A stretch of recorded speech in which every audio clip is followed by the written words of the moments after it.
Resident Evil Village, a sequel to Resident Evil 7, Biohazard with all its survivor horror aspects, also has a story with great depth and interesting characters. Hey, I'm Isaac and in this video I'll try to describe and explain the entire story of Resident Evil Village. So, let's get started. The game starts 3 years after the events of Resident Evil 7, where Ethan rescued his wife Mia after defeating Evelyn, a genetically modified bioweapon with tremendous power. Ethan Winters is now living happily with his wife Mia and daughter Rose, but suddenly this happy life is turned by Chris and his soldiers who kill Mia and take Ethan and his daughter along with him. Chris is the same guy who rescued us towards the end of the previous game and made us move to the current location.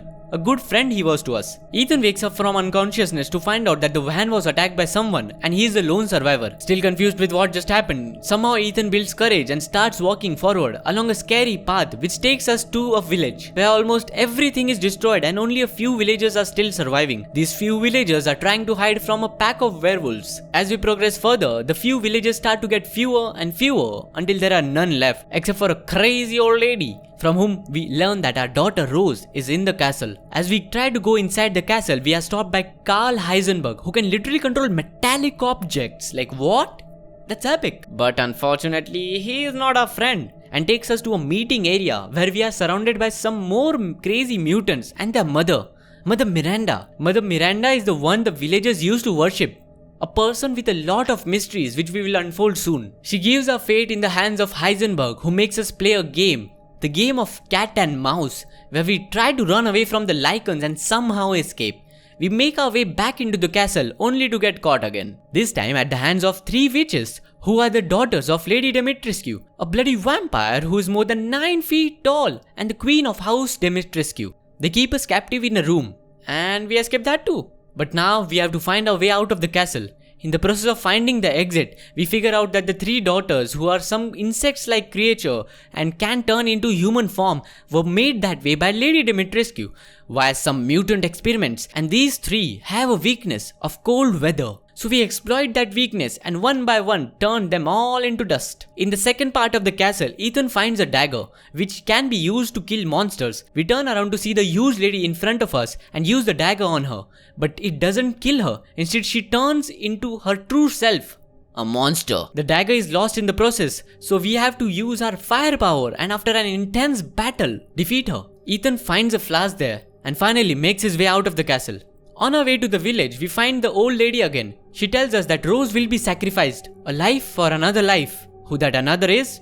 We don't know yet. She shows us that the crest of 4 bloodlines will open the path we seek.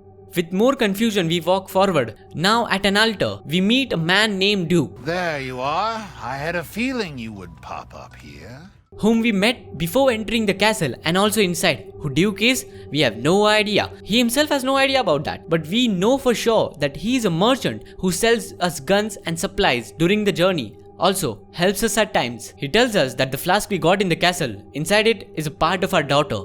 Rose can still be saved if we gather all 4 flasks. Mother Miranda divided the flasks among the 4 lords who serve under her. The first is Lady Dimitrescu. The second is a doll maker called Donna Beneviento. Third is Morao. And last but definitely not the least is Heisenberg. As we put the flask in the middle of the altar, this brings back glimpses of who attacked our van. And to our surprise, it was Mother Miranda. Knowing that we can still save Rose if we get the remaining 3 flasks, we start our journey towards House Beneviento. Donna Beneviento has the ability to cause hallucinations and also control dolls, mostly seen with her doll, Angie.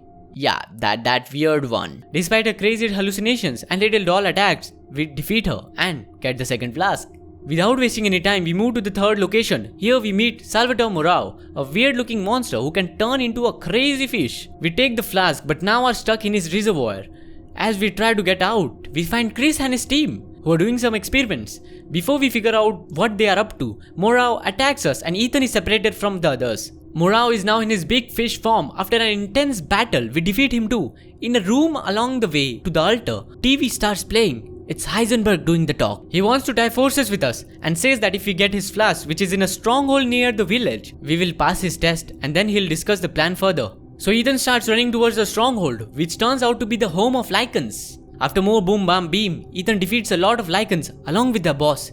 and gets the final flask. Heisenberg talks to us again via the television, telling us to put the flask in the altar and that will help us reach his factory. After doing all of this, we finally arrive at the factory of Heisenberg. Heisenberg tells Ethan that killing the 4 lords is just a test by Miranda to see if Ethan is worthy of being a part of our family. Heisenberg is tired of Miranda's selfish plans and her rule. He tells us that Rose is very powerful, more powerful than even Miranda.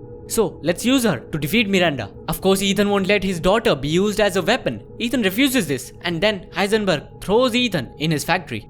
This factory is another crazy location which is surrounded by a lot of robot-like creatures. Ethan defeats them too and makes his way to the top of the factory where he meets Chris again. Chris finally tells us that he didn't shoot Mia, our wife, at the start. That was Miranda who took the form of Mia.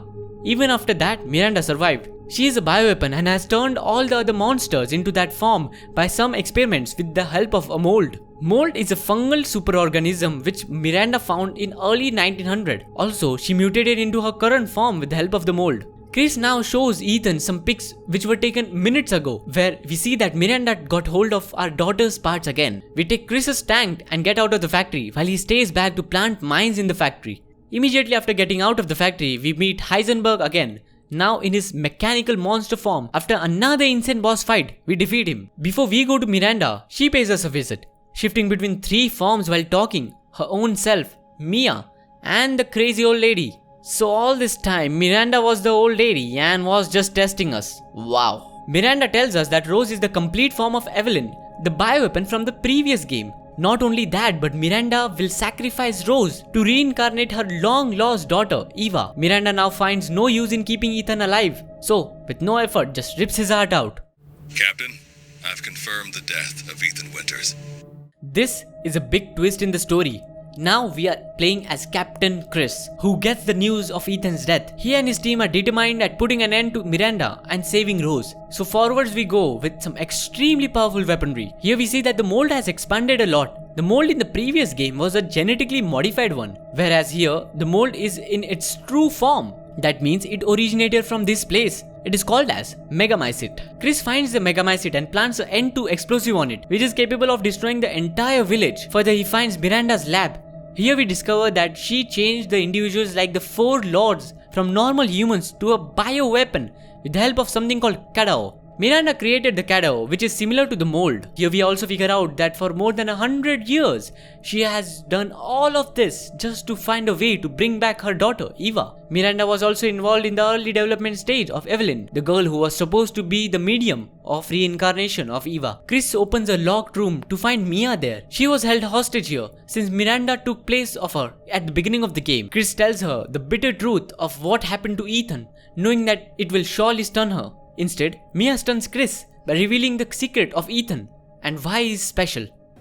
What's going on? In the middle of the conversation, the game transitions to Ethan, who is having a vision. He sees Evelyn there. She tells him that he didn't die now at the hands of Miranda, but has been dead for 3 years, died at the hands of Jack, an enemy in the previous game. Here Ethan learns that his entire body is nothing but mold. He was mutated in the previous game and that's why was always able to survive even after the crazy boss fights.